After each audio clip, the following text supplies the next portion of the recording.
নারায়ণং নমস্কৃত্য নরং চৈব নরোত্তমং দেবীং সরস্বতীং ব্যাসং ততো জয়মুদীরয়ে।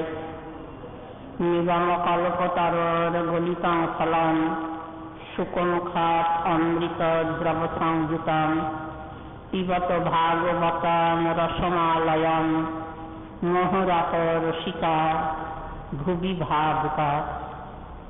শ্রী গুরুপাদ পদ্মের করুণায়, গৌর ভক্তবৃন্দের করুণায়, সর্বোপরি আমাদের মা জননীর করুণায় আমরা ভাগবতী কথা প্রসঙ্গে শুনছি শ্রীমদ্ ভাগবত শাস্ত্রের তৃতীয় স্কন্ধের সংবাদ, মৈত্র বিদুর সংবাদ প্রসঙ্গে কপিল ভগবানের মা দেবহূতিকে ভক্তিযোগ উপদেশ। কিন্তু তার আগের পর্যায়ে একটি প্রসঙ্গ, সেইটি কর্দম ঋষির সঙ্গে দেবহূতি মনুকন্যার বিবাহ এবং যার ফলে তাদের একমাত্র পুত্র কপিল ভগবানের আবির্ভাব। তা সেই দেবহূতি মাতা তিনি ওই পিতা মাতাকে সম্প্রদান করে চলে গেলেন। এরপরে সেবা আরম্ভ করেছেন, কারণ পতি সেবাই তার জীবনের ব্রত। সেই ব্রতের কথা দেবর্ষি ওই যে মৈত্র ঋষি বিদুর দেবের কাছে বর্ণনা করছেন। কি হিসাবে বলেন, জগতে একটি শিক্ষাস্থান। কারণ ভগবান গীতাবাক্যে বলে এলেন যে পাওয়া যাবে। অর্জুন, ওই যে তদ্বিদ্ধি প্রণিপাতেন পরিপ্রশ্নেন সেবয়া, সেখানে প্রণিপাত করলেও ভগবানকে পাওয়া যাবে যদি অকপটে প্রণাম হয়। এই সিদ্ধান্ত ব্রহ্মা করেছেন। জ্ঞানে প্রয়াস মুদপাস্য নমন্ত এব জীবন্তী সন্মুখরিতাং ভবদীয় বাক্যাং স্থানে স্থিতা স্তুতিগতাং তনুবাং মনোহি যে প্রায়শ জিত জিত পোষিত স্ত্রীলোকচান। আর পরিপ্রশ্ন মানে জিজ্ঞাসার দ্বারাও পাওয়া যাবে। যেমন শৌনকাদি ঋষি, তারা তো সুতমুনিকে প্রশ্নের পর প্রশ্ন করেছেন, তাতেই সুতমুনি তত্ত্বকথা বললেন, তারা অনুভব করলেন। সুতরাং এই পরিপ্রশ্নেরও ফল পাওয়া গেছে। এখন সেবার কথা, তাহলে সেবার দ্বারাতেও যে ভগবানকে পাওয়া যায়, এটা ভগবান সংক্ষেপে একটা সূত্র আকারে বললেন। তার দৃষ্টান্ত চাইতো, সেই দৃষ্টান্তটি এই যে লীলা প্রসঙ্গে, ভক্ত কথা প্রসঙ্গে মৈত্র ঋষি উল্লেখ করছেন যে দেখো বিদুর মহামতি, এই সেবা করে কি করে ভগবানকে পাওয়া গেছে। সে সেবা কিরকম? আমরাও তো সেবা করি, ওই ভগবানকে তো পাচ্ছি না। এখন পাওয়ার একটা আশা থাকে, সেবা করলে পাওয়া যাবে, কিন্তু পেয়েছেন এই দৃষ্টান্ত যদি দেখা যায় তাহলে ভরসা হয়। সেই জন্যই মৈত্র ঋষি এই যে ধরে রেখেছেন, সেইটি বিদুরের কাছে যে উপদেশ করলেন, এটি জগতে একটি আদর্শ। মানুষ যদি এই রকম ভাবে সেবা করতে পারে, ভগবানকে নিশ্চিত পাবে। তো সেবা করবার যে যে গুণ মা দেবহূতির সব আছে। তিনি রাজপ্রাসাদ থেকে এসেছেন রাজনন্দিনী, বিলাসের মুক্তি, সেইভাবেই তার জীবন কেটেছে। কিন্তু ওই যে প্রতিরূপে গ্রহণ করেছেন কর্দম ঋষিকে শিশুকাল থেকে, তার গুণের কথা, রূপের কথা, চরিত্রের কথা, সাধন ভজনের কথা, মন প্রাণ আকৃষ্ট হয়েছে, সেইভাবেই মনকে তৈরি করেছে। তাই এখানে মৈত্র ঋষি বলছেন যে বিদুর, মা যখন দেবহূতি যখন প্রতিসেবা করছেন, তখন তার মনে কোনো কামনা নেই, কোনো ক্রোধ নেই, কোনো বিদ্বেষ নেই, কোনো কপটতা নেই। তারপরে সবচেয়ে বড় কথা, তার শরীরের কোনো স্মৃতি নেই, দেহস্মৃতি নেই। দেহস্মৃতি নাই যার সংসার খুব কাহাতা। বললেন যে কি করে বোঝা যাচ্ছে? বললেন কামনা, ক্রোধ, তারপরে লোভ, এই তিনটি তো নরকের দ্বার। ভগবান বললেন না কাম এসব, ক্রোধ এসব রজগুণ সমুদ্ভব তো বটেই, কিন্তু ত্রিবিধং নরকস্যেদং দ্বারং নাশনমাত্মনা কাম ক্রোধ তথা লোভ তস্মাদেশত্রয়ং ত্যজেৎ। তাহলে যেগুলো নরকের দ্বার সেই রকম থাকলে পরে তো সেবা হবে না, আর সেই সেবাতে ভগবানকে পাওয়া যাবে? কাজী মায়ের মনের মধ্যে কোনো কামনা নেই, কোনো প্রাকৃত বাসনা নেই। কামনা মানেই প্রাকৃত বাসনা। ভগবানকে পাওয়া এটাও কামনার মধ্যে যদি ধরা যায়, বলেন যে না, তার তো ফল অন্যরকম। ভগবানকে কামনা, ভক্তি কামনা, এটা কামনার মধ্যে পড়ে না। অথচ ওই কামং তো দাস্যে নতু কাম কাময়া যতস্তম শ্লোক জনাশ্রয়ারতি, মহারাজ অম্বরীশের প্রার্থনা।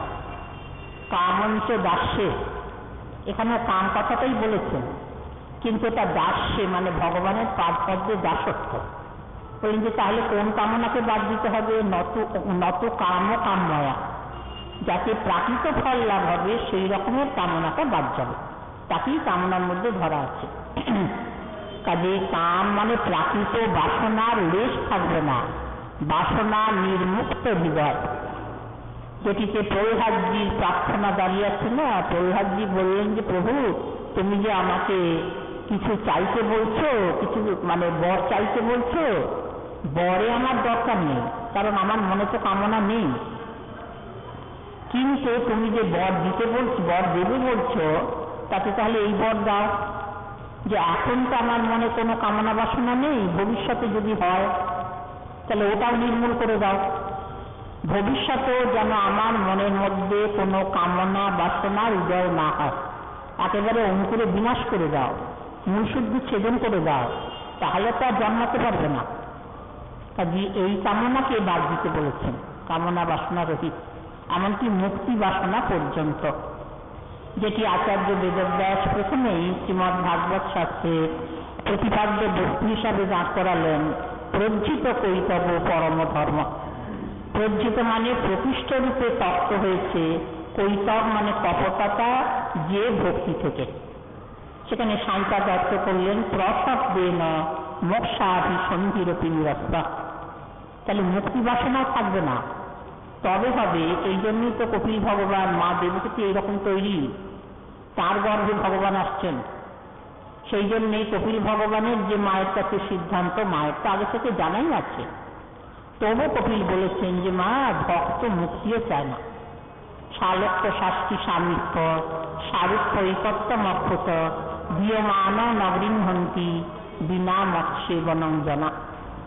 ওই যে ভিতরে থেকে কপিল ভগবান এইটি যে গ্রহণ করতে পেরেছেন, তারই অভিব্যক্তি ওই যখন ভক্তিযোগ উপদেশ করছেন। কাজে মাকে তৈরি হতে হবে, সেই মায়েরই প্রকাশ সন্তান। মা যদি সেইভাবে গঠিত হন, সেইটাই বীজ রূপে রয়েছে, সেইটাই অঙ্কুর হবে, তারপরে প্রবহ, তারপরে বিরাট ওই ফল ফুলে সুশোভিত হয়ে বিরাট বৃক্ষে পরিণত। এই যে ভক্তিলতা বাড়বে, আগে তো বীজ, সেই বীজের কথা এখানে মা দেবহূতির সেবাতে প্রকাশ পেয়েছে। কামনা ত্যাগ করেছেন, প্রাকৃত যে কোনো বাসনা কামনা কিছু নেই, শুধু প্রতি সেবা। বিদ্বেষ কিছু নেই, যে কোনো কারোর প্রতি বিদ্বেষ, বলেন যে না, বিদ্বেষ যদি মনের মধ্যে থাকে তাহলে মনটা তো মলিন হয়ে গেল, ওটা তো মনের একটা বড় মালিন্য, সুতরাং সেটিকে দূর করতে হবে। ক্রোধ নেই। ক্রোধ কখন হয়? বলেন কামনা থাকলেই ক্রোধ হয়, কামনার যদি পরিপূরণ না হয় তাহলেই ক্রোধ। তা কামনাই মূলে নেই, তাহলে ক্রোধের উৎপত্তি তো হবেই না। কামনা যেটা চাইছি সেটা যদি না পাই তাহলেই তো ক্রোধ। বলেন যে তার মনে তো কোনো কামনাই নেই, তাহলে ক্রোধের উৎপত্তি তো হবেই না। বলেন আর কি নেই? বলে লোভ নেই। লোভ নেই, কিছু পাবো এই আশা করে সেবা করছে না, না না, কিছু পাওয়ার আকাঙ্ক্ষাই নেই। তারপরে সরলতা আছে, তারপরে এমন করে সেবা করতে হবে যাতে যিনি যার সেবা করছেন সে বিশ্বাস করবে বিশ্বাস করবে, সেবককে সেবিকাকে যদি বিশ্বাস করা না যায় তাহলে তো বিপদ। ওই গোপনে বিষ খাইয়ে দিল, দুধ খাওয়াচ্ছে, দুধের মধ্যে বিষ মিশিয়ে দিল। তখন বলছে যে না, এই যে সেবা করছি, বলেন যে না, কিন্তু ওই যে বিশ্বাসের হানি, তাকে মারবার চেষ্টা, সেই সবও তো আছে না। যে জন্যে পুতনা সেইটা পন্থা নিয়েছেন, স্তনের বোঁটাতে কালকুট বিষ মাখিয়ে এনেছেন, অপরাধ করেছেন মায়ের বেশে। মাকে সন্তান সবসময় বিশ্বাস করে, মাই তো সেবা করবে। তো মাকে যদি সন্তান বিশ্বাস না করে, তাহলে বিশ্বাস তো এমনিতে করেই। তারপরে বিশ্বাসযোগ্য স্থান কোনটা? স্তনের বোঁটা। সেখানে সন্তান নির্বিচারে মুখ দেয়, কোনো দ্বিধাই করে না। তো পুতনা ওইখানটায় অপরাধ করেছে। তো ভগবান ওই অপরাধটা গণনা করেননি, ওটা তো ভেতরে বিদ্বেষ আছে, হিংসাবৃত্তি আছে, জিঘাংসা আছে, কিন্তু বাইরেটা নিয়ে ফল দিলেন, মাতৃদেশটুকু নিয়ে তাকে ফলশ্রুতি ফল দিয়েছেন। এই জন্যই বলেছেন না, আমরা আর কোন ভগবানকে ভজতে যাব? কেন বলো তো? অহো বকি জন স্তনকালকূটম জিঘাংসয়া অসাধ্যি লেভে গতিং ভাতৃপিচ্ছিতাং কং বা দয়ালুং শরণং ব্রজেম। যে শুধু মায়ের বেশ পেয়ে ভিতরে জিঘাংসা বৃত্তি নিয়ে বকি, মানে বকাসুরের ভগ্নী পুতনা, সে যখন এই মাতৃগতি পেল, এটা দিলেন কে? বলেন ভগবান নিজে দিলেন, কৃষ্ণ নিজে দিলেন। সুতরাং তার মতো দয়ালু আর কেউ আছে? কং বা দয়ালু শরণং ব্রজেম। তো ওই যে অপরাধ বলেন, ওটাও ভগবান গণনা করেননি। তাই যে সেবা করবে তাকে বিশ্বাস করতে হবে। সেই বিশ্বাস নিয়ে মা দেবহূতি সেবা করছেন, যাতে কর্দম ঋষি মন প্রাণ সমর্পণ করে দিয়েছেন। এইরকম সরলতা। তারপরে আর একটা গুণ আছে, বলেন আর একটা গুণ কি? বলে দুঃখ সহ্য করবার ক্ষমতা। যেটা ঋষির, তো ঋষির সেবা করছেন, গৃহস্থের সেবা সন্ন্যাসীর সেবা তফাৎ আছে। ঋষি সেবা করছেন, তিনি তো মহাযোগী, রাতের পর রাত ঘুম নেই, ওই অনিদ্রায় যোগাসনে রয়েছেন, দিনের পর দিন রাতের পর রাত অনাহার, জল পর্যন্ত গ্রহণ করছেন না। পত্নী কি করবেন? বলেন সহ্য করতে হবে। তিনি ওই পরিপূর্ণ আহার করে নিদ্রা যাবেন? সেবিকার এইরকম অসম্ভব হবে নাকি? বললেন না, তার সঙ্গে উপবাস, তার সঙ্গে অনিদ্রা। তাই দুঃখ সহ্য করতে হচ্ছে। তিতিক্ষা, যেটি সাধু, যখন কপিল ভগবান মা দেবহূতির কাছে সাধুর লক্ষণ বলবেন, সেখানে প্রথমেই ধরেছেন তিতিক্ষাবৎ কারণিকা সুবিধা সর্বদেহী নাম অমানি মানদ, এসব লক্ষণ বলেছেন। তার মধ্যে তিতিক্ষাবৎ, তিতিক্ষা মানে দুঃখ সহ্য করবার ক্ষমতা, সেইটি প্রধান সেবকের। কোনো দুঃখকে দুঃখ বলে মনে করা যাবে না। তো এটার মূল কি? বলেন দেহ স্মৃতিটা থাকবে না। যিনি সেবা করবেন তার দেহ স্মৃতিটা থাকবে না। তো এইরকম সেবা করছেন মা ওই কর্দম ঋষির। সে দিনে রাতে কোনো মানে দৃষ্টি নেই, দেহের দিকে কোনো দৃষ্টি নেই। খেলেন না খেলেন, ঘুমলেন না ঘুমলেন, দেহের সম্বন্ধে তো কোনো বোধই নেই। দেহে ময়লা পড়ে গেছে, দেহ শীর্ণ হয়ে গেছে, মাথায় পিঙ্গল জটা, কেশের সংস্কার নেই, প্রসাধনের বালাই নেই, কোথায় স্নান, কোথায় শরীরের মানে মার্জন, মানে কিছু নেই। অবসর কোথায়? সর্বদাই স্বামীর অনুগত, সর্বদাই পতির অনুগত হয়ে সেইভাবে বিভাবিত। সেবা শুধু সুখে সদাই সুখী। বলেন সুখ হচ্ছেন, নিজের দুঃখ বোধ হচ্ছে না। বলেন দুঃখ বোধ হলে তার সেবা করা যায় না। ওই যে রাধারানী গোবিন্দের যখন সেবা করেন মঞ্জুরিরা, তাদের সম্বন্ধে পদকর্তা পদে বলেছেন না, তারা সেবা সুখে সদাই সুখী, তারা সেবা বই আর জানে না গো। তাদের সেবাতে কিরকম? বলেন যে ঘরকে পর করেছে, পরকে ঘর করেছে, বনকে করেছে ঘর, ঘরকে করেছে বন, রাতিকে করেছে দিবস, দিবসকে করেছে রাতি, আপনকে করেছে পর, পরকে করেছে আপন। তাহলে এই যে অবস্থা, এটা সেবা বই আর জানে না রে। তারা সেবা সুখে সদাই সুখী। এই যে নিজেকে ভুলে যেতে হবে, নিজের দেহস্মৃতিটা থাকবে না, দেহের উপরে কোনো আসক্তি তো থাকবেই না, দেহস্মৃতি নাই যা সংসার কেউ তাহাতা, এই সেবার মূর্তি। তার মা দেবহূতি ওইভাবে সেবা করছেন, কোনো দুঃখের অনুভব নেই, তিতিক্ষবা। ওই যে প্রেম সেবা নিব চাইয়া, সখীর অনুগা হইয়া প্রেম সেবা নিব চাইয়া। তা প্রেম সেবাটা কি? বলে প্রেমের আগের লক্ষণ যে ভাব, সেই ভাবের প্রথম লক্ষণ ধরেছেন ক্ষান্তি। সেই ক্ষান্তি মানে তিতিক্ষা, দুঃখ সহ্য করবার ক্ষমতা। তো এইভাবে যে মায়ের সেবা করছেন তিতিক্ষা নিয়ে, ক্ষান্তি নিয়ে, সরলতা নিয়ে, এরপরে যদি কটু কথা বলেন, বাক্য দিয়েও তো সেবা করতে হবে। এ তো কায় মন দিয়ে সেবা, কিন্তু কায়েন মনসা বাচা, তিনটি আছে না, কায় মন বাক্যে।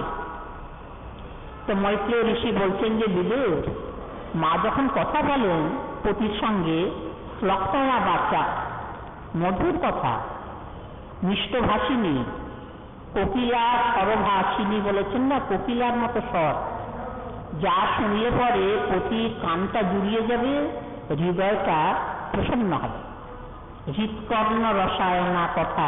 এই জন্যই কপিল ভগবান পরে বলতে পেরেছেন যে মা, এই যে সাধুর মুখে হরিকথা, এটা কিরকম বলেন, হৃৎকর্ণ রসায়না কথা, কানে যেন মধুক্ষরণ করে, কানে শুনলে পরে খুব মিষ্টি লাগে, ভালো লাগে।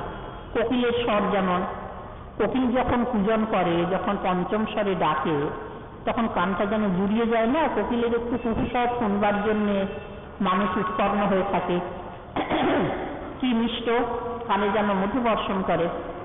তেমনি মা যখন পতির সঙ্গে কথা বলেন, কটু কথা তো নয়, উচ্চৈশ্বরেও ভাষণ নয়, তো মৃদু মধুর ভাষণ, মিষ্টি কথা, এটা বাক্য দিয়ে সেবা।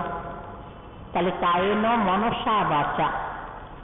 ওই যে রামচন্দ্রের স্তুতি প্রসঙ্গে বলেছেন না, শ্রী রামচন্দ্র চরণ মনসা স্মরামি, শ্রী রামচন্দ্র চরণ বচসা গৃণামি, শ্রী রামচন্দ্র চরণ শিরসা নমামি।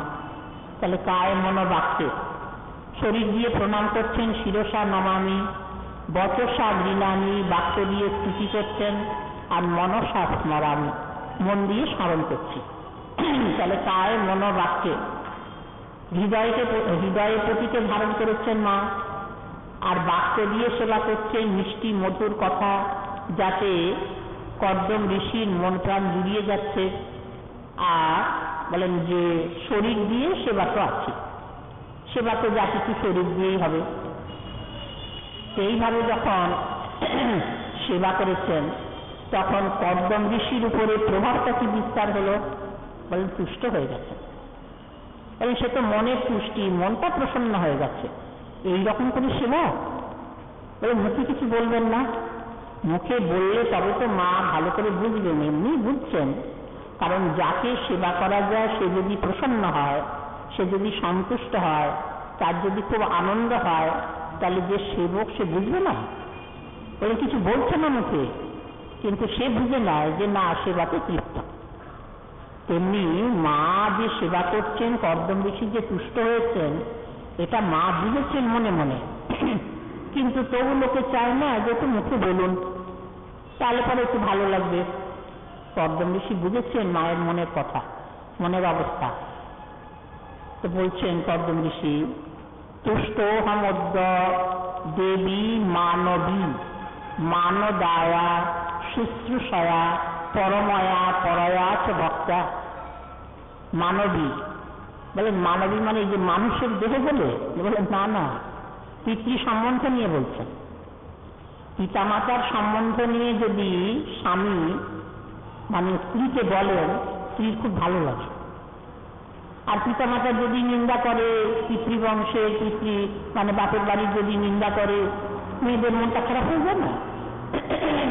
মেয়েদের মনটা অসন্তুষ্ট হয়, খারাপ হয়, যে আমার বাপ মায়ের কথা বলে এরকম করে কথা বলছেন। আর সেই বাপ মায়ের যদি প্রশংসা করেন, যদি যাদের যদি খুব মানে আদর করে কথা বলেন, তাহলে মেয়ের মনটা আনন্দে ভরে যায়। তাই দেবহূতিকে দেবহূতি বলেও তো সম্বোধন করতে পারতেন, কিন্তু তা করলেন না। ঋষি বললেন, হে মানবী, মনুপুত্রী তুমি, মনু মহারাজের কন্যা, তোমার এই রকমই তো স্বভাব হওয়ার কথা, সেইভাবেই তোমার পিতা তোমাকে পালন করেছেন। তুষ্টহম অদ্য হে দেবী মানবী মান দায়া, তুমি মান দিতে জানো। মনু মহারাজের কন্যা কিনা, এই জন্য রাজার কন্যা, রাজা যেমন সবাইকে মান দিতে জানেন, নিজেকে অমানি বোধ করে অপরকে মান দেয়া, এটাই বৈষ্ণবতা, যেটি মহাপ্রভুর ধর্মে মানে মানে প্রসঙ্গ তো আছেই, যে অমানিনা মানদেন কীর্তনীয় সদা হরি। হরিনাম করার ফল কি? নিজেকে সম্মানহীন মনে করতে হবে। আমার কোনো সম্মান পাওনা নেই। বললেন যে আমাদের তো মনে হয় তাই, এই সম্মান আমার পাওনা, এটা আমার পাওনা। বললেন না, ওটা মনে রাখা চলবে না। সম্মান যারা করবে তাদের বাহবা, কিন্তু আমি তো মনে করি আমার তো সম্মান পাওয়ার কথা, তারা আমাকে সম্মান করবে না। বললেন যে না, এটা হচ্ছে অমানির লক্ষণ না, আমার সম্মান বলে কিছু নেই, এইটা অমানি। আর অপরকে মান দেবে, মানদ। বলেন অপরকে মান দেবে কোন হিসাবে? বলেন কাকে? বলে নিজেকে ছাড়া সকলকে। অপরকে বলতে নিজেকে বাদ দিতে হবে, নিজেকে সম্মান দেবে না, নিজেকে ছাড়া আর সকলকে সম্মান দেবে। তো সেই দুটি গুণই বলছেন যে হে মানবী, তুমি মনুকন্যা কিনা, এই জন্য সকলকে মান দিতে জানো, মান দায়া, তুমি মান দান করতে জানো। কিভাবে? শুশ্রূষয়া পরময়া পরয়াচ ভক্তা। কি করে বুঝলেন স্বামী যে আমি এইরকম করে সম্মান দিতে জানি, সেরকম সম্মান দিয়েছি নিজেকে অমানি বোধ করে? বলেন যে দেখো, তার লক্ষণ আছে। যো দেহি নাম অয়ম অতীব সুহিত, সেই দেহটিকে আমার সেবার জন্য তুমি ত্যাগ করেছ, নিজের দেহের দিকে কোনো দৃষ্টিই রাখনি, সেই দেহ সুখ বিসর্জন দিয়েছ সর্বতভাবে। এটা কেউ পারে না। দেহের উপরে আসক্তিটাই তো আসল, দেহ এবং দৈহিক বস্তুতে অভিনিবেশ, এইটাই তো মাইকতা। আর এইটা যা চলে গেছে, তার মাইকতা নেই, তার সংসার থেকে মনটা উঠে গেছে, তাহলে দেহটা সবচেয়ে মানে নিজের প্রিয়। দেহ সুখটা সবাই চায়, শরীরের যদি একটু কিছু হলো তাহলে একেবারে অস্থিরতা, আর কিছু ভালো লাগে না, সেই শরীরের দিকে তোমার কোনো দৃষ্টি নেই। যো দেহি নাম অয়ম অতীব সুহিত। বলেন যে দেহি মানে তো আত্মা, আর দেহ মানে তো আত্মা থেকে আলাদা, তাহলে দেহের সুখ স্বাচ্ছন্দ্য আত্মা চাইবে কেন? এটাও তো একটা কথা। দেহি মানে আত্মা, দেহটা নিয়ে আছে বলে আত্মাকে বলা হয় দেহি। দেহ যার আছে তাকে বলা হয় দেহি। যেমন ধ্যান যার আছে তাকে বলা হয় ধনী, মান যার আছে তাকে বলা হয় মানি, সেরকম দেহ যার আছে তাকে বলা হবে দেহি। বলেন যে আত্মার তো দেহ নেই, বলে নিয়েছে, আমি বলি গ্রহণ করেছে। দেহ মানে সেটা অচেতন জড়, আর দেহি মানে আত্মা, সে চেতন, দুটোর সঙ্গে মেলে না। কিন্তু এই যে মায়া খুব কৌশলী কিনা, মায়া এমন একটা যোগসূত্র করে দিয়েছে যে ছাড়াবার উপায় নেই, এমন করে আটকে দিয়েছে যে ছাড়ানো যাচ্ছে না। বলেন দেহের সঙ্গে আত্মার সম্বন্ধটা হলো কি করে? বলেন একটা সূত্র দিয়ে। দুখানা কাপড় আলাদা আলাদা আছে, দুটো কাপড় যোগ করা যাবে কি করে? বলেন যোগ করবার কোনো কথাই নেই, দুটো কাপড় ভিন্ন ভিন্ন। বলেন যে তাহলে একটা কাপড়ে আগুন ধরালে অন্য কাপড়ের কিছু ক্ষতি হবে না, কিন্তু হবে। হবে কিরকম? দুটো কাপড় যদি সেলাই করে দেওয়া যায়, একটা সূত্র দিয়ে যদি যোগ করে দেওয়া যায়, যদি গেঁথে দেওয়া যায়, তাহলে একটাতে আগুন লাগালে সেই আগুনটা গিয়ে অন্য কাপড়টাকে পুড়িয়ে দেবে। এখানেও তাই হয়েছে, দেহের কিছু হলে আত্মার গায়ে লাগে না, কারণ আত্মা সম্পূর্ণ ভিন্ন, ভিন্ন জাতি, তাকে কোনো স্পর্শই হবে না। কিন্তু হয় মানে একেবারে সুহিত, মানে একেবারে অনুগত হয়ে আছে। আত্মা দেহেতে এমন অনুগত হয়ে আছে যে দেহের একটু কিছু হোক তখনই আত্মার গায়ে লাগে, আত্মার গায়ে লাগে। আত্মার কি? আত্মা তো আলাদা। বলেন যে না, সুহিত। সুহিতের একটা লক্ষণ আছে। সুহিতের লক্ষণ কি? সদৈ বানু মত সুহিত। বন্ধুর লক্ষণ আলাদা, শরীরের লক্ষণ আলাদা, মিত্রের লক্ষণ আলাদা, সখার লক্ষণ আলাদা, প্রত্যেকের আলাদা আলাদা লক্ষণ, কিন্তু ওই সবটাকে আমরা একসঙ্গে যোগ করি কথাটা বলি।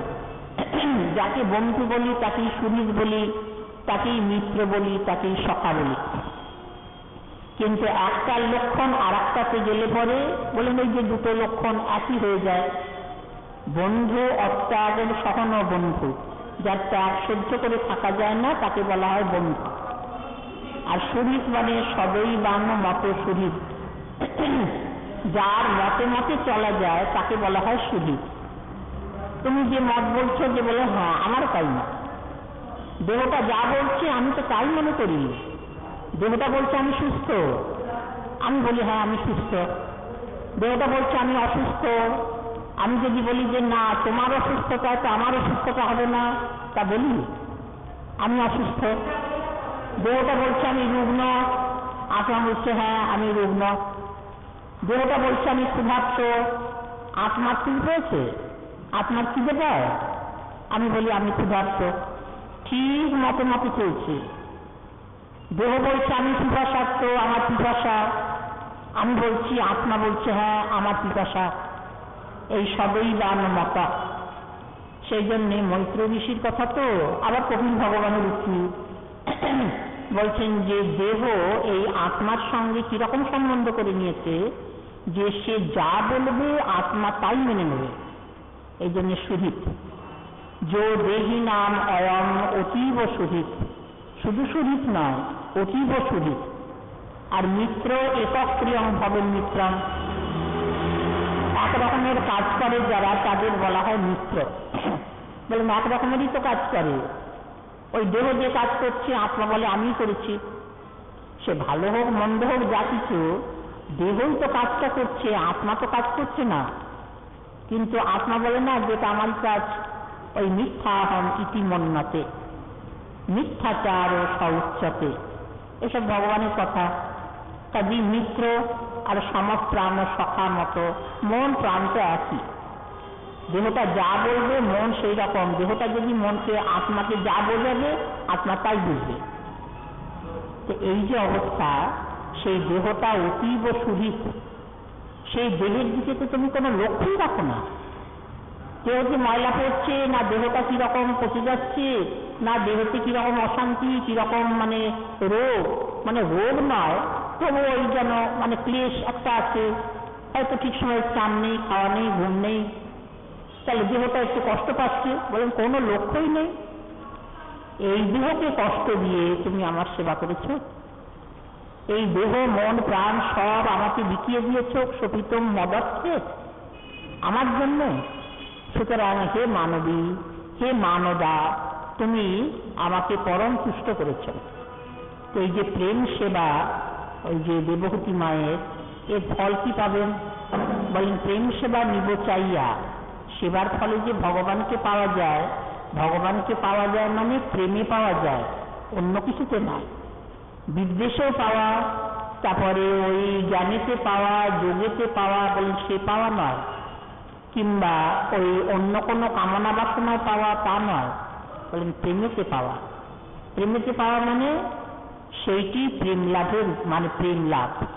সেই প্রেম লাভেতে কি হবে? বলেন যে ওই সংসার নাশ। প্রেমে কৃষ্ণার স্বাদ হলে ভবনাশ পায়। তো সেই প্রেমের ভগবানই তো এসেছেন ভগবানের মানে কাছে, দেবহূতি মায়ের কাছে, এই সেবার ফল। তাহলে সেবাতে যে ঋষি সন্তুষ্ট হয়েছেন তার ফল পাবেন। এখন কপিল ভগবান আসবেন যে তার একটা প্রস্তুতি চাই। সেই প্রস্তুতির অনেক আগে থেকেই কর্দম ঋষি পরম সন্তুষ্ট। তো সন্তুষ্ট হয়ে তখন কর্দম ঋষির মনে হচ্ছে না, তিনি একটা কামনা জাগিয়ে দিলেন দেবহূতি মায়ের কাছে, যিনি দীর্ঘকাল ধরে এইরকম শরীরের কিছু মানে কোনো বোধ না রেখে এইরকম স্বামী সেবা করেছেন, তার মনে কামনা জাগতে পারে? কামনা বিসর্জন দিয়েই তো সেবা করেছেন। হঠাৎ কামনা জাগল, হঠাৎ দেবহূতি মায়ের মনে একটুখানি জাগলো, এটা ভগবানের ইচ্ছা, তা না হলে তো ঘটনাটা ঘটবে না। সেই রকম যদি নিস্পৃহ হয়েই দেবহূতি মা থাকেন তাহলে তো কোনোদিনই সন্তান সম্ভাবনা থাকবে না। এই জন্যে হঠাৎ দেবকী মায়ের মনে একটা কামনা জাগল। তখন ভাবছেন যে মনের মধ্যে তো এটা হচ্ছে, ঋষিবরকে বলবো কি করে, একটা সংকোচ হচ্ছে। এইভাবে সেবায় তিনি সন্তুষ্ট হয়েছেন, বললেন দেহটাকে কষ্ট দিয়ে যে সেবা, এই সেবার অনেক দাম। যে জন্যে সান্দীপনী মুনি কৃষ্ণকে বলেছিলেন না, কৃষ্ণ বলরাম যখন সান্দীপনী মুনির পাঠশালাতে পড়াশোনা করেছেন, তারপরে পড়াশোনা সমাপ্ত হয়ে গেছে, বিদ্যা লাভ হয়ে গেছে, এখন তারা ঘরে ফিরে যাবে। তখন কৃষ্ণ দেখলেন যে গুরু দক্ষিণা তো দেওয়া হয়নি। তখন গুরুদেবের কাছে বললেন যে গুরুদেব, আপনি যে আমাদের এরকম বিদ্যা দান করলেন, তা গুরু দক্ষিণা না দিলে তো বিদ্যা সমাপ্ত হয় না, বিদ্যা সফল হয় না, তা আপনি কি দক্ষিণা চান বলুন। এদিকে কৃষ্ণ বলরাম সেবা করেছেন কিরকম, বললেন যে দেহকে কষ্ট দিয়ে সেবা করেছেন। সেই বন থেকে কাঠের বোঝা বয়ে এনেছেন, নদী থেকে ভারে ভারে জল এনেছেন, সেরকম কাজ মানে শরীরের কষ্ট তো বটেই, সেই শরীরকে কষ্ট দিয়ে, শরীর যেটা মানে নিজে অত্যন্ত সুখের বস্তু, তাকে কষ্ট দিয়ে সেবা করেছেন। সে রাত হয়ে গেছে, বৃষ্টি পড়ছে, ওই কাঠের বোঝা মাথায় নিয়ে সব জলে জলময় কৃষ্ণ বলরাম আসছেন, গুরু সেবার জন্য কাঠ বয়ে আনছেন। তো তখন গুরুদেব বললেন যে বাবা, তোমাদের আর কোনো গুরু দক্ষিণা দিতে হবে না, কারণ দেহটা মানুষের সবচেয়ে সুখের জিনিস, সেই দেহটাকে কষ্ট দিয়ে তোমরা আমার সেবা করেছ, কাজেই ওই সেবাই আমি দক্ষিণা রূপে নিয়েছি, আলাদা করে তোমাকে আর কোনো গুরু দক্ষিণা দিতে হবে না। কৃষ্ণ বললেন যে গুরুদেব তা তো হয় না, কিছু গুরু দক্ষিণা দিতেই হয়, আপনি বলুন। তখন সান্দীপনী মুনি ওই পত্নীর সঙ্গে পরামর্শ করে মধুমঙ্গলকে চাইলেন। কাজেই দেহ সুখ এটা মানুষের সবচেয়ে বড়, এইটাই তো মাইকতা। মাইকতাটা তার যার থাকবে না, বলেন তার দেহের দিকে কোনো দৃষ্টি থাকবে না। আমরা বুঝি না, সাধারণ মানুষের মতোই চলে ফিরে বেড়ায়, সাধারণ মানুষের মতোই আচরণ, কিন্তু দেখা যায় না এক একজন ভক্তের ওই যে দেহের দিকে কোনো লক্ষ্যই নেই, দেহের সুখের দিকে কোনো দৃষ্টিই নেই, ওই হচ্ছে হচ্ছে যা হচ্ছে তাই, তাতেই সন্তুষ্ট। বলেন এই যে ভক্ত মানুষের মধ্যে চলে ফিরে বেড়ায়, তাদের কি চারটে হাত না ওই তিনটে চোখ, কোনো মানে শরীরের বৈপরীত্য আছে? বলেন তা নেই, কিন্তু স্বভাবের বৈপরীত্য আছে। স্বভাবের বৈপরীত্যতে বোঝা যায় যে দুটো থাক আলাদা, এক নয়। আমি একসঙ্গে মিশিয়ে ফেলি, সেইভাবেই আচরণ করি, তার সঙ্গে কটু ব্যবহার করি, তার সঙ্গে এরকম মনোমালিন্য, তা নয়। ওইটা বোঝা যায় না, তারা ধরা যায় না। তারা ঠিক মানুষের মতো আচরণ করে, হয়তো ভক্ত ওই বিলাসে থাকে, ভালো ভালো পোশাক পরিচ্ছদ এও আছে, তাই দেখে আমরা ভুল করি। বলেন যে এইরকম যখন, তখন আর ভক্ত হবে কি করে, সাধু হবে কি করে? তা নয়, ওটা আবরণ, ওটা আবরণ। তাই দেবহূতি মায়ের মনের মধ্যে কামনা একটু জাগলো, তখন বলতে সাহস পাচ্ছেন না, ঋষি তো এইরকম মহাযোগী, তার কাছে কথাটা বলবো কি করে, অথচ মনের মধ্যে কামনাটা চেপে রাখতে পারছেন না। তো খুব বিনীত হয়ে বলছেন যে ঋষিবর, আপনি আমার প্রতি এত সন্তুষ্ট হয়েছেন সেবায়, তাহলে আমার একটা বাসনা জানাবো। বললেন যে হ্যাঁ বলো, কি তোমার অভিলাষ? যেমন ওই যে কামনা বাসনা জাগিয়ে দিয়েছিলেন না মহাপ্রভু নিজেই, শ্রীনিবাস আচার্য প্রভুর পিতামাতাকে, শ্রী চৈতন্য দাস বাবাজি মহারাজ আর তার স্ত্রী, তারাও নিঃসন্তান, কিন্তু তাদের মনে কোনো পুত্র বাসনা ছিল না। ওই তো জাজিগ্রামের কাছে ওই যে কথা আছে, সেইখানে সেই যাদের বাস, আর তাদের মনের মধ্যে বাসনা ছিল না, পুত্র বাসনা কিছু ছিল না, কিন্তু হঠাৎ জাগলো কেন? যখন মহাপ্রভুর ইচ্ছা হয়েছে, ভক্তদের কাছে দুঃখ প্রকাশ করেছেন যে দেখো এখন তো প্রেম নাম এসব হচ্ছে, বিতরণ হচ্ছে লোকের মাঝে, কিন্তু এরপরে কি হবে? এরপরে এই নাম প্রেম বিতরণ করবে কে? সেই জন্য আমার বড় চিন্তা। তখনই শ্রীনিবাস শ্রীনিবাস বলে ডাকলেন। তখন ভক্তরা অবাক হয়ে গেছে, প্রভু শ্রীনিবাস বলে ডাকছো, শ্রীনিবাস তো আমাদের এখানকার মধ্যে কারোর নাম নয়। বলেন আসবে। সেই শ্রীনিবাসের পিতামাতা তাদের মনের মধ্যে সন্তান বাসনা জাগালেন মহাপ্রভু। হঠাৎ মনে হলো আমাদের যদি একটি পুত্র হতো, কোনো বাসনা নেই, অথচ মনের মধ্যে একটা হলো। তখনই দুজনেই পরামর্শ করলেন যে চলো জগন্নাথে যাই, নীলাচলে যাই, সেখানে গিয়ে জগন্নাথকে জানাই, তিনি তো জগতের নাথ, সকলের বাসনা পূরণ করেন, তা আমাদেরও বাসনা পূরণ করবেন। জগন্নাথের কাছে গিয়ে পড়লেন, সেখানে প্রার্থনা জানালেন। জগন্নাথের কণ্ঠের মালা খসে পড়ল। মহাপ্রভু তখন প্রকট।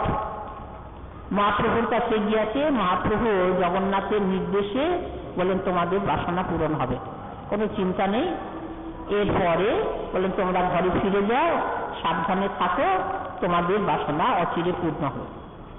এরপরে শ্রীনিবাসের জন্ম। সেই শ্রীনিবাস তো এসেছেন মহাপ্রভুর আবেশ অবতার।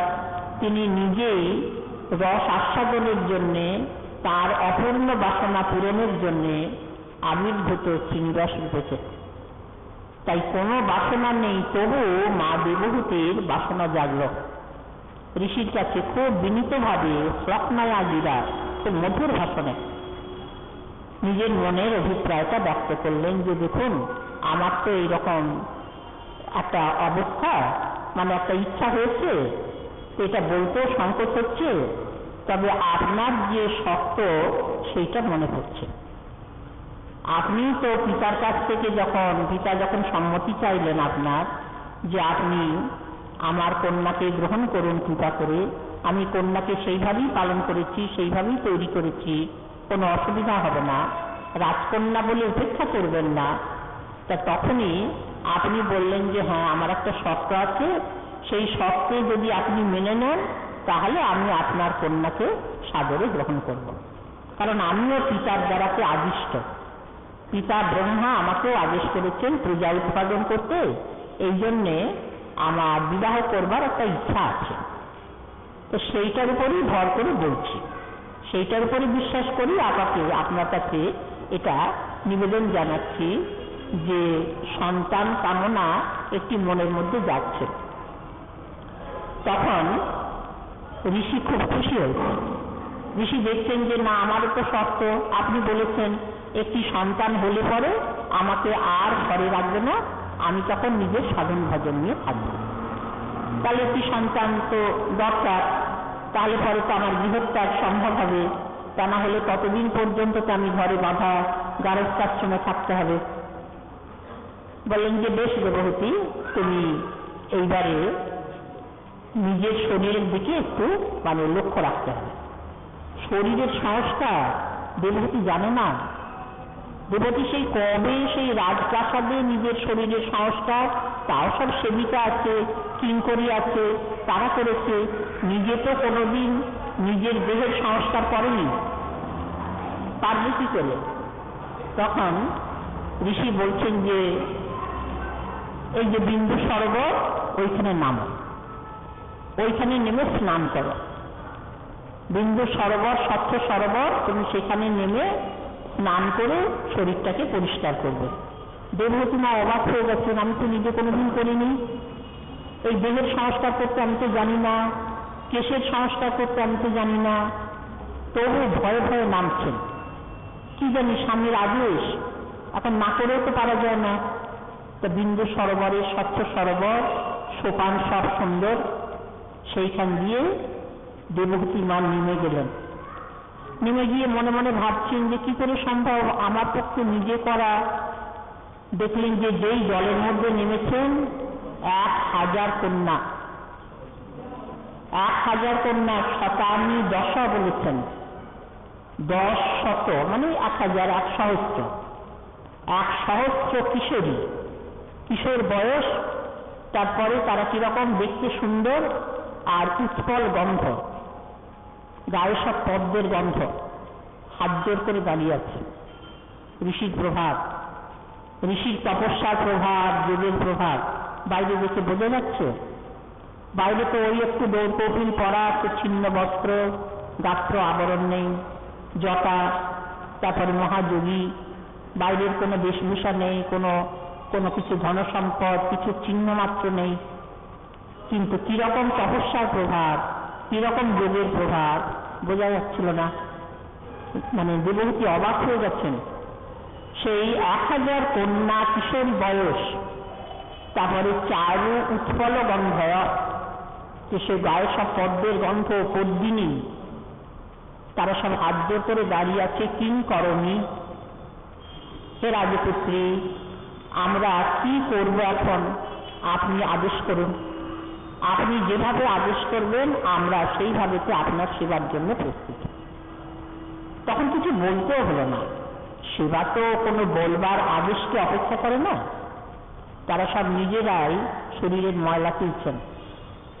দেবহূতি মায়ের গায়েতে সব ময়লা পড়ে গেছে, সব সে মানে একেবারে সে কিরকম একটা মানে নিজের গায়ের বর্ণটা বোঝাই যাচ্ছে না। সুন্দর তনু তো, কিন্তু সে এমন করে ঢাকা পড়ে গেছে, তারা সব ওই আবরণ মানে ঘষে ঘষে সব সুন্দর স্বচ্ছ করে তাকে পরিষ্কার করে স্নান করিয়ে, তারপরে নানান সব প্রসাধনের কত রকম সামগ্রী তাই দিয়ে সব সংস্কার করে সে পরিষ্কার স্বচ্ছ ঝকঝকে। আর ওই দেবহূতিকে দেখে মনে হচ্ছিল যেন অনেক বয়স হয়ে গেছে, ওই রকম মানে জটা হয়ে গেছে মানে কেশে, তারপরে শরীরের ওই রকমের অস্বাচ্ছন্দ্য, মনে হচ্ছে যেন, মনে হয় না যে অল্প বয়সে বুড়ো হয়ে গেছে। তো এর আবার সন্তান আদি হবে, এর আবার বিলাস হবে, এই অবস্থায় তো সন্তান হতে পারে না, তার সেই রকম মূর্তি চাই। বলেন যে না, এটা তো ওই কৃষকার জন্যে, কাঠিন্যের জন্যে, তারপরে ওই রকম সংস্কারের জন্যে, মানে এত মানে কাঠিন্য তপস্যার যার ফলে এটা হয়েছে। কিন্তু এই কিঙ্করীরা সব সেবা করে করে তাকে সুন্দর যুবতী পরিপূর্ণা, সেই বিলাসিনী করে সাজিয়ে দিলেন। কেশের সেই রকমের সংস্কার, তারপরে পোশাক পরিচ্ছদ, সে কোথা থেকে এলো বলে কিছু বোঝা গেল না। কত অলংকার, যেখানে যে অলংকার মানায় সব অলংকার দিয়ে সুসজ্জিতা করে সে অঙ্গ, সব সৌরভ, কত রকম সৌরভ সুগন্ধ তাই দিয়ে পরিপাটি করে সুবাসিত করে সে বিলাসিনী মূর্তি করে সুন্দর যুবতী, আয়ত নয়ন, দেখতে তো সুন্দর, তারপরে ওই যে চোখে কাজল, তারপরে রক্তি মাথা, এসব দিয়ে যেমন করে সাজিয়ে মনোমোহিনী করে তাকে নিয়ে এলেন। তখন এদিকে কর্দম ঋষিও সেইভাবে যে সুসজ্জিত হয়ে তারও বিলাস চাই, তিনি যদি এরকম যোগী বেশে যান তাহলে তো ঠিক মানাবে না। তারও ওই রকম বিলাসের মূর্তি, বিলাস পরায়ণা হয়ে দেখলেন যে সামনে একখানা বিমান। তো সেই বিমানে দেবহূতিকে বললেন, এই বিমানে ওঠো, এই বিমানে ওঠো। দেবহূতি ভয় পাচ্ছেন যে ঋষির এই বিমান এ তো কোনোদিন দেখিনি। দেখছেন যে সিঁড়িগুলো সব প্রবাল মণি দিয়ে তৈরি, বিদ্রুম সোপানা, প্রবাল মণি দিয়ে গড়া এই যে বিমানের সব সোপান। এরপরে একটা, দুটো, তিনটে থাক, তারপরে একতলা, দোতলা, তিনতলা, চারতলা, সাততলা সেই বিমান। কোথা থেকে এলো, কে আনলো বলে কিছু বুঝবার উপায় নেই। তারপরে তার কারুকার্য, সে বাইরে থেকেই দেবহূতি দেখছেন তার সুসজ্জা, তার সৌন্দর্য, তার ঐশ্বর্য দেখছেন। কপাটগুলো সব হিরে বসানো, বজ্র কপাটিকা, বজ্রমণি বলা হয় হিরেকে, বজ্রমণি দিয়ে গড়া, বজ্রমণি হিরে। তো হিরে দিয়ে সে জলজল করছে, সে উজ্জ্বলতা কিরকম। তারপরে ভিতরে সব নানা কারুকার্য কিরকম, যে হংস, পারাবত, ময়ূর, হরিণ সব চিত্র বিচিত্র করা। যেমন এই যে সুন্দরী রমণী তারা আঁকে না, বক্ষেতে সব ময়ূর, হংস, পারাবত, তারপরে ওই রকম এই যে অলঙ্কারেও তো থাকে কত রকম সাপ, এসব মানে দেখতে ভালো লাগবে, তো ওই রকম আঁকা। তো এমনই সৌন্দর্য, এমনই ঐশ্বর্য, এমনই কারুকার্য, এমনই শিল্পকলা যে দেখে বোঝা যাচ্ছে না এগুলো আঁকা, মনে হচ্ছে সাক্ষাৎ হাঁস রয়েছে, সাক্ষাৎ পারাবত, সাক্ষাৎ ময়ূর, এইরকম সব মানে খুব কলা কৌশল, খুব কলা বিদ্যা, এইরকম সব বিমান সাজানো। আর শীতাতপ নিয়ন্ত্রিত বিমান, গরমেতে ঠান্ডা আর শীতেতে গরম, তাকে শীতাতপ নিয়ন্ত্রিত বলা হয়। রামচন্দ্র সীতামাকে সঙ্গে নিয়ে যখন আসছেন বিমানে করে, রথে চড়ে লঙ্কা থেকে, তখনও কবি বর্ণনা করেছেন যে সীতারাম যে কক্ষে আছেন সেই বিমানে, সেটা শীতাতপ নিয়ন্ত্রিত।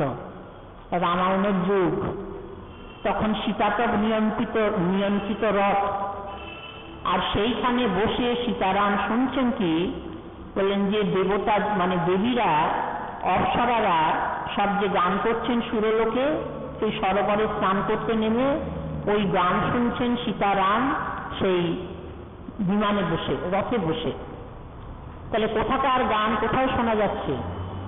এখন আমরা শুনে অবাক হই, কিন্তু রামায়ণের যুগ কত প্রাচীন। তো এখানেও সেই রকম ওই যোগৈশ্বর্যের ফলে দেখা গেল কি 7তলা বিমান। তারপরে এখন দেবহূতি মায়ের তো একটু শঙ্কা হচ্ছে যে ঋষির এই রকমের ঐশ্বর্য এ তো কখনো দেখিনি এতদিন। সেই বিবাহের পর থেকে এতদিন ধরে এই যে এখানে প্রতিগৃহে রয়েছি, প্রতি সেবা করছি বলে সেবার বুদ্ধি অহংকার নেই, তবে প্রতিগৃহে আছি তো, কিন্তু এরকম তো কোনোদিন দেখিনি। তো স্বামী আদেশ করছেন এর উপর উঠছে, এখানে চরণ দিতে পারবো? দেবহূতি মায়ের শঙ্কা, কিন্তু স্বামী বারে বারে বলছেন, ওঠো দেবহূতি, ওঠো, এর উপরে ওঠো, উঠে চলো আমরা যাই বলে তখন উঠে নিজেই নিয়ে গিয়ে হাত ধরে তুলে নিয়েছেন। নিয়ে 1তলা 2তলা 3তলা করে করে সবচেয়ে শেষের যে তালায়, প্রত্যেকটি তালাতে দেখছেন শয্যায় বিলাসতে হবে, সেই বিলাসের জন্যে সব সাজানো প্রস্তুত। সে মানে চারিদিকে তো ওই রকম কারুকার্য, কলা বিদ্যার সব মানে প্রকাশ। আর যেখানে দেখলেন যে সেই প্রত্যেক তালাতে ওই রকম সব শয্যা পরিপাটি করে সাজানো। দেবহূতি মা অবাক হয়ে গেছেন যে এই রকম করে শেষ তালাতে গিয়ে তারা সেই বিলাসে সেই মগ্ন হলেন, সেইখানে রইলেন। বিমান চালক যারা তিনি চালাচ্ছেন, সে যাচ্ছেন কোথায়? বলেন যত নদী আছে, সাগর আছে, বন পর্বত উপবন, সব বিলাসের উদ্যান সব ভ্রমণ করাচ্ছেন, মনটাকে খুশি করাচ্ছেন। এতদিন তো তপস্যা করে করেই তপস্যারই মতো স্বামী মহাযোগী তপস্বী, আর স্ত্রী কিরকম? বললেন স্ত্রীও তপস্বিনী, তিনিও মহাযোগিনী, তিনিও সেই রকম মত করে সেইভাবেতে মানে এতটা জীবন কেটেছে। এসব তো জানেন না, এসব তো সম্মানও জানেন না, এসব তো মনের মধ্যে কিছু নেই। কিন্তু ওই রতিবিলাস তো সেভাবে হবে না, তপস্বী নৃত্য করতে পারে না, যোগিনীরাও তো করতে পারে না। সেইভাবে মনোবৃত্তি জাগাতে হবে, তার জন্য পারিপার্শ্বিক অবস্থা চাই, তার মধ্যে তার জন্য উপাদান চাই, উপকরণ চাই, বেশভূষা চাই, তা সে সব প্রস্তুত। এইরকম করে করে মৈত্রেয় ঋষি বলছেন যে বিদুর 100 বছর ধরে শতং বতায়ু 100 বছর কেটে গেল কর্দম ঋষি দেবহূতি পত্নীকে নিয়ে এইরকম বিলাসে আছেন। তা দেখলেন যখন 100 বছর পূর্ণ হয়ে গেল, তখন ফিরে আসছে, বিমান নিয়ে ফিরে আসছেন, যেখান থেকে যাত্রা করেছিলেন সেইখানে আবার ফিরে এলেন। বিমান থেকে নামলেন, নেমে তারপরে এই যে 9টি কন্যার জন্ম, 9টি কন্যার জন্ম হলো একসঙ্গে 9টি কন্যা কিরকম? বললেন মানে সকলেই উৎপল গন্ধয়, সকলের অঙ্গে পদ্মের গন্ধ, পদ্মিনী সব, আর নেত্র সেই রকম আয়ত নয়ন, আকর্ণ বিস্তৃত নয়ন, মানে সুন্দর রূপ বটে, সর্বদিক দিয়ে সুশোভিত। এরকম কন্যার জন্ম হওয়াতে তখন কর্দম ঋষি খুব প্রসন্ন।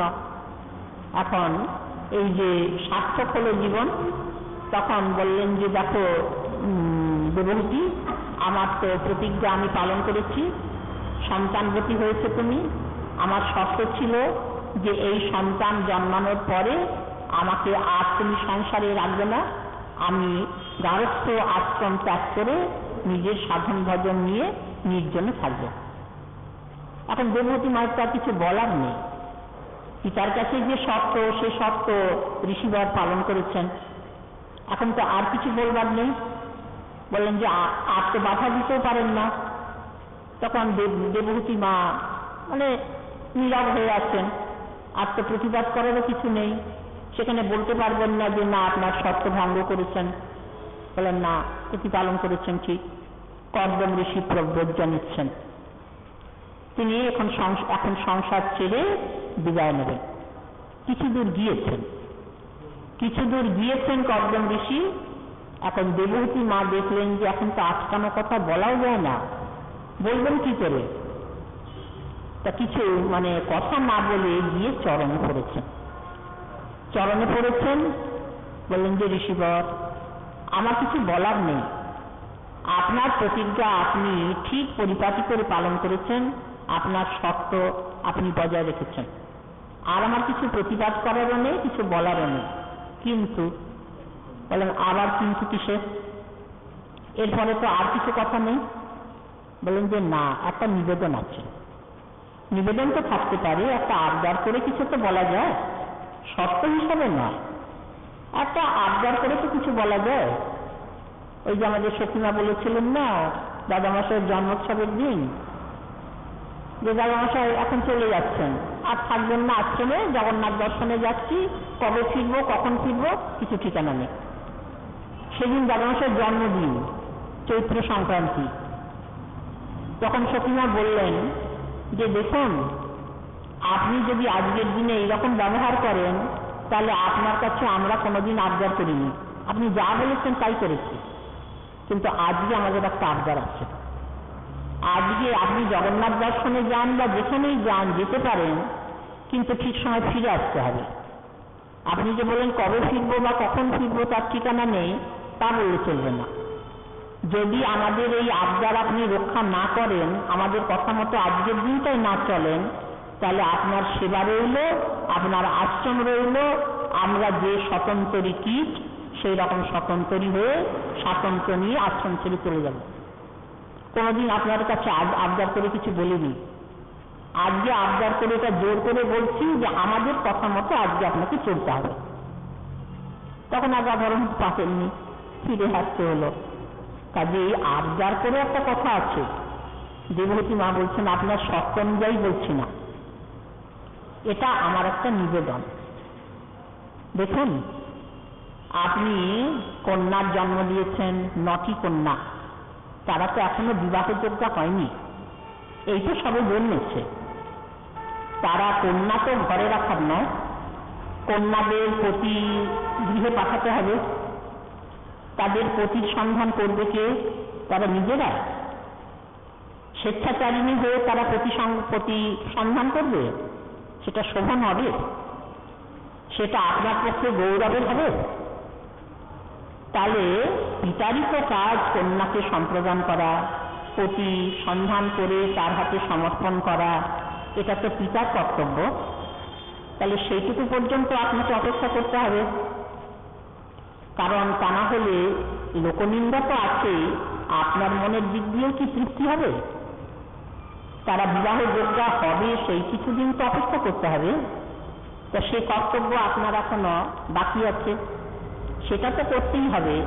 তারপরে আর একটা কথা কি, যে আপনি প্রজ্ঞা নেবেন, তারা বিবাহযোগ্য হলে পরে না হয় বিবাহযোগ্য হয়ে তারা প্রতি গৃহে গেল, সেটুকু পর্যন্ত না হয় আপনি অপেক্ষা করলেন, কিন্তু তারা তো নিজের প্রতিগৃহে গিয়ে থেকে সেইখানেই সুখে থাকবে, এইটাই তো কাম্য।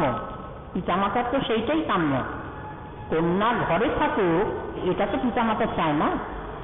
কবি যেটা বলেছেন, অর্থ হি কন্যা পরতি আইব, অর্থ নিজের জন্য আর কত মানুষ খরচ করবে, পরকে দেবার জন্য অর্থ, অন্যকে দেবার জন্য দান যারা করতে পারেন তারা তো ভাগ্যবান।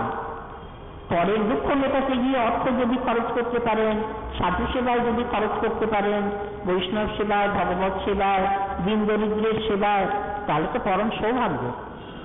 নিজের ভোগে লাগানোটা তো কিছু নয়, ওটা তো মানে আত্মম্ভরিতা, ওটা নিজের সুখ বিলাসে, ওটা নিজের শুধু কামনা পরিপূরণ, ওটা তো কিছু নয়।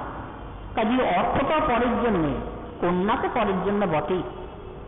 অর্থই কন্যা পরকী আইব, এই জন্যে কর্ণমণি প্রতিগৃহে পাঠিয়ে দিলেন না শকুন্তলাকে।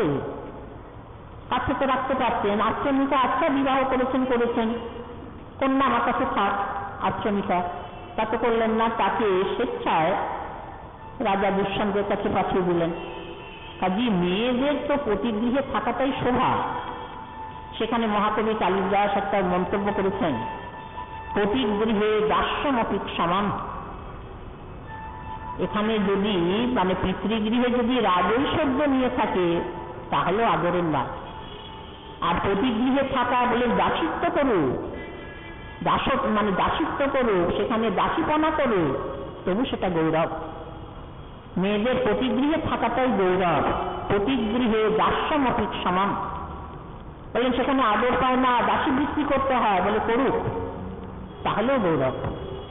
কাজী তারা তো প্রতিগৃহে যাবে, প্রতি সন্নিধানে সেইখানে থাকবে, সেইটাই কাম্য। তাহলে এখানে আপনিও প্রজ্ঞা নিলেন, আপনিও নিজের সাধন ভজনে চলে গেলেন, তাহলে আমি তাকে নিয়ে থাকবো? আমি তো একাকী নেই, আমার তো সঙ্গিনী কেউ নেই, আমার তো সঙ্গী সাথী কেউ নেই, আমি তো একা। এটিও তো আপনি একটু চিন্তা করতেন। তখন ঋষি বুঝলেন দেবহূতির মনের ব্যথাটা, বুঝে ফিরে এলেন। বলেন, হ্যাঁ দেবহূতি, তোমার অন্তরের যে বেদনা সেটা আমি অনুভব করেছি, তো সুতরাং আরো কিছুদিন থাকতে হবে। শর্ত অনুযায়ী আমি ছেড়ে চলে যেতে পারি, সেটা কোনো কথা নয়, কিন্তু তোমার অন্তরটা আমি বুঝবো, তুমি এইভাবে সেবা করেছো, সেবার প্রতিদান নয়, তবে তোমার মনের সন্তোষ এবং প্রয়োজনও বটে, প্রয়োজন একটা কাজ আছে। তো সেই জন্যে ফিরে এলেন।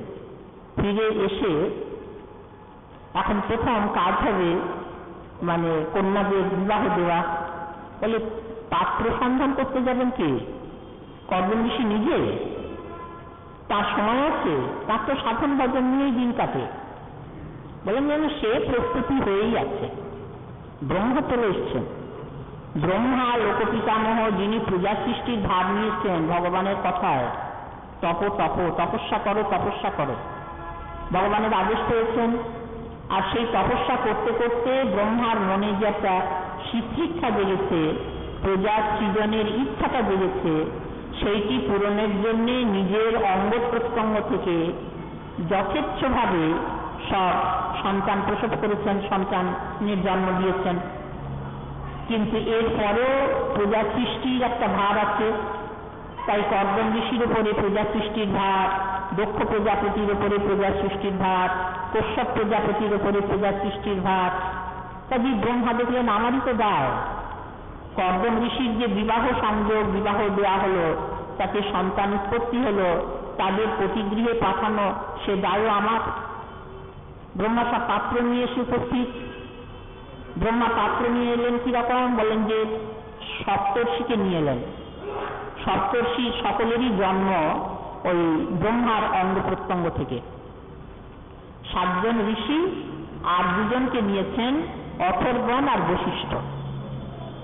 এই মানে 7 জন আর 2 জন 9 জন, সেই 9টি পাত্র নিয়ে ব্রহ্মা উপস্থিত। তাদের বিবাহ দেবেন কর্দম ঋষি। ব্রহ্মা নিজে উপস্থিত হয়ে পরিচালনা করছেন। এখন বিবাহ বাসর শ্রী গুরুপাদ পদ্মের করুণায় আমরা পরে শুনব। বিবাহে প্রচুর উপঢৌকন দিয়েছেন কর্দম ঋষি, কোনো অভাব নেই। সেই 9টি কন্যাকে সম্প্রদান করলেন 9 জন ঋষির হাতে।